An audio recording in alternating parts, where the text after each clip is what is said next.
Flex ko lang ang garden na ito para po may ideya ang mga Pilipino natin sa urban gardening. Mahalaga po ito kung wala po tayong mga space sa ating mga bakuran or sa ating mga bahay, konti lang po yung mga lupa na pagtaniman, ay mahalaga po itong video na ito para po may maitulong man lang or may ideya kayo na puwedeng-puwede po nating gawin sa ating mga, pamamahay.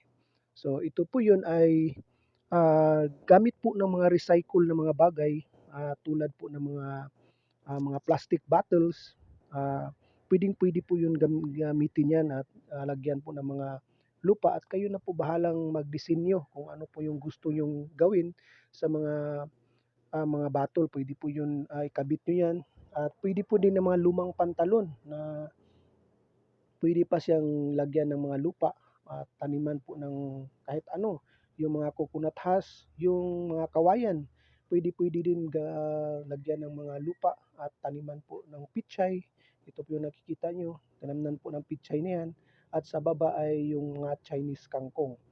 Ang kahalagahan po dito, sa garden na ito ay nagsagawa po sila talaga ng organic way or organic na pamaraan gamit po ng mga pataba na mga compost, mga rice hull at saka yung chicken dung o mga chicken manure ang gamit dito.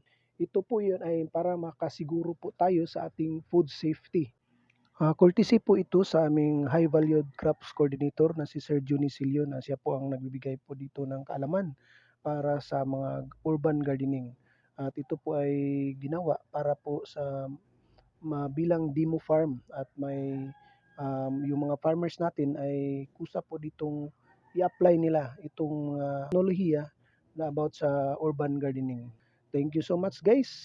Sana po ay sundan nyo pa po yung mga another video na gaya nito para po ay may tulong po sa ating mga Pilipino. So maraming salamat. Bye-bye.